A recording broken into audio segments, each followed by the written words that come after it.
It is now my pleasure to invite Senior Matthew Petersen to come forward to give remarks for the class of 2012.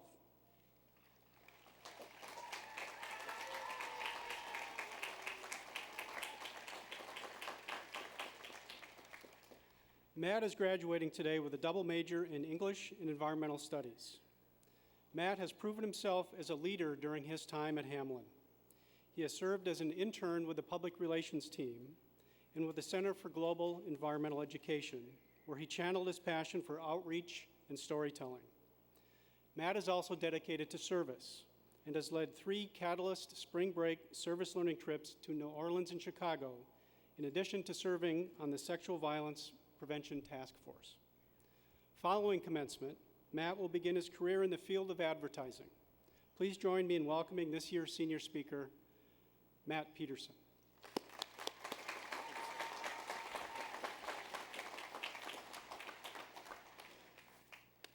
Thank you, Dr. Matichek, and I'm honored to be up here today representing the Hamline University class of 2012. You know, I've been having some bad dreams lately. Nurse Jamie at Counseling and Health Services diagnosed it as a particularly virulent strain of senioritis, which, in second stage cases like mine, leads to uncontrollable adrenal output when the patient thinks of the future. As I've been tossing and turning, though, a certain question has gone through my mind. What is the purpose of a dream?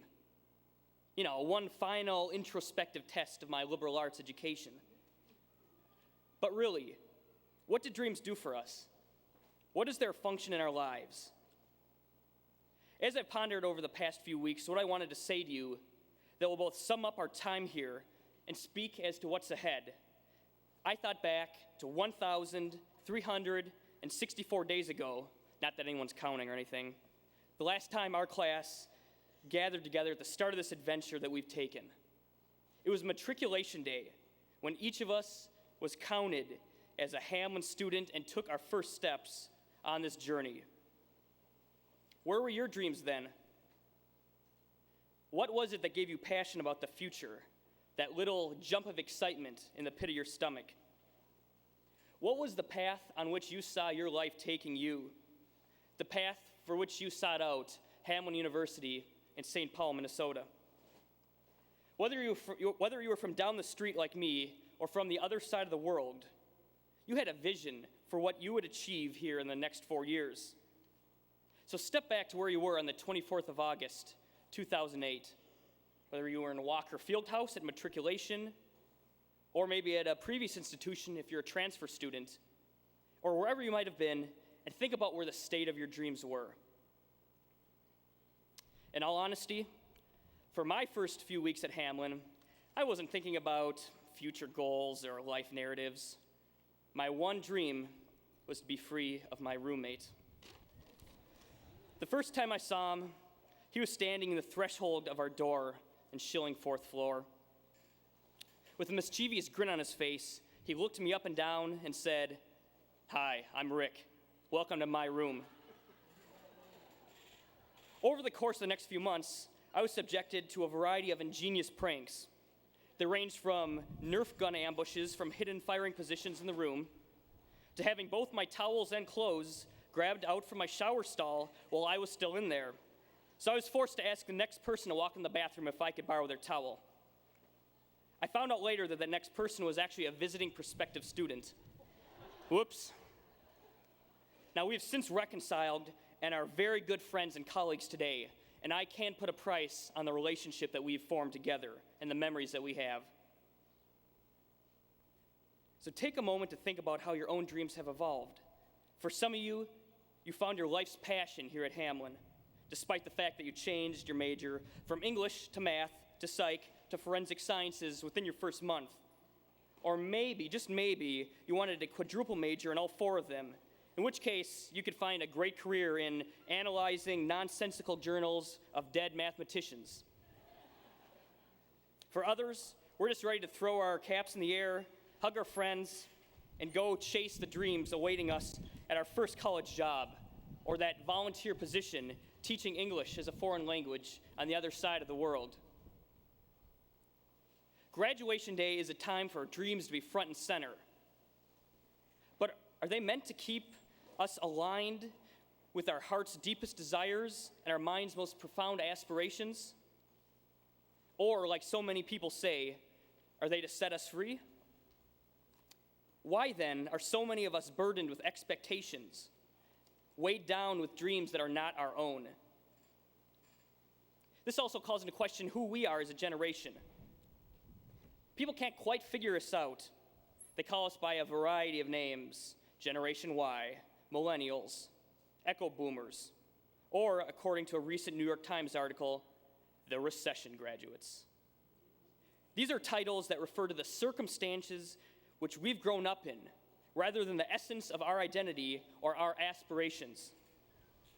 The author of the New York Times article was, quote, afraid that the American dream, the goal of so many in the past, is no longer widely available to the upcoming generations. Thousands of graduation ceremonies are taking place this spring at colleges and universities across the nation. As our generation steps into the world to pursue our dreams, we are doing so with some anxiety, that burning nervousness in the pit of our collective stomachs when we think about the recession and unemployment and an uncertain future. It has been on the forefront of our minds as we've watched older friends graduate and struggle to find jobs, or as we've stared at statistics and infographics predicting our generation's likelihood of success after graduation. So if the American dream is no longer available to us as it was in the past, so be it, because our dream will look different anyway. As a generation, both individually and collectively, we must assert our own standard of success, our own conceptualization of destiny, and our own dreams. Ones that might not be measured in possessions or prestige or illustrious jobs, but by lives changed and compassion rendered. Rather than wallow in yesterday's standards, we must own our own successes, our own passions, our own sense of right and wrong and justice and hope. Even when it comes to service, something which has been at the cornerstone of our education for the past 4 years, we must claim that which is uniquely ours and not the expectations of the past.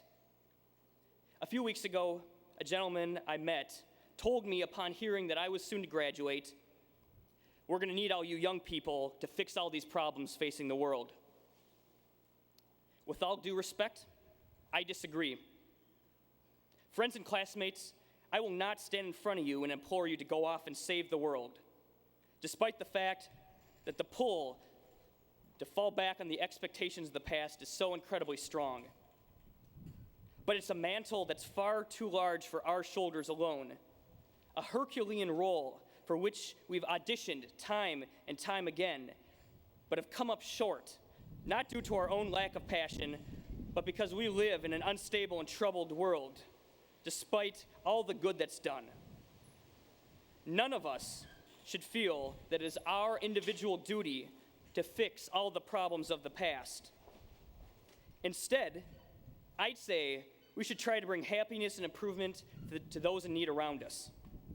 After all, John Wesley, the founder of Methodism, commanded us to do all the good you can. But that includes one very important person, yourself. So serve yourself by engaging in social change in a way that you're passionate about, in a way you'll go through, rather than shouldering the responsibility of the world. Use the passion and skills that Hamline has imparted upon you, and which you have discovered within yourselves. Within you, Lisa Fralish, the passion for social change.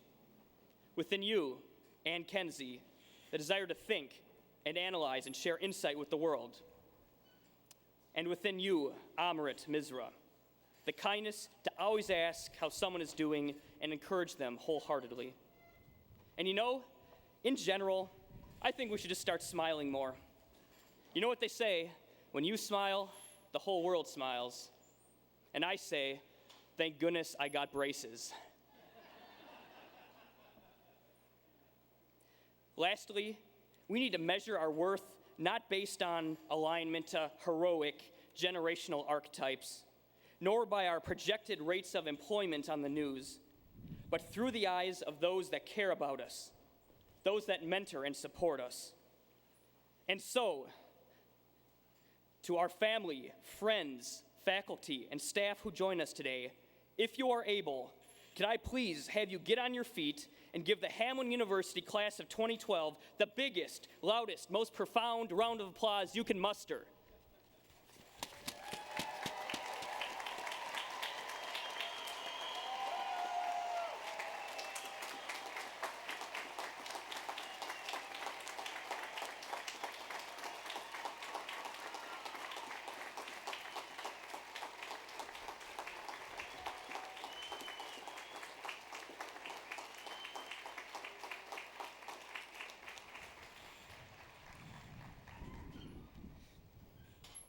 My friends, in the coming months and years, if your aspirations and passion become entangled and ensnared in the dreams of others, or if you fear that you're alone on your chosen path, think back to the love and support that your friends and families and mentors here at Hamline have just shown you, and let that, not the words of naysayers or the uncertainty of tomorrow, give you strength and renew your passion to pursue your dreams.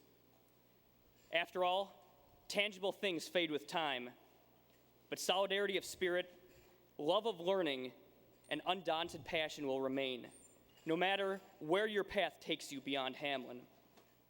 So yes, this may be the end, but the end's where it begins.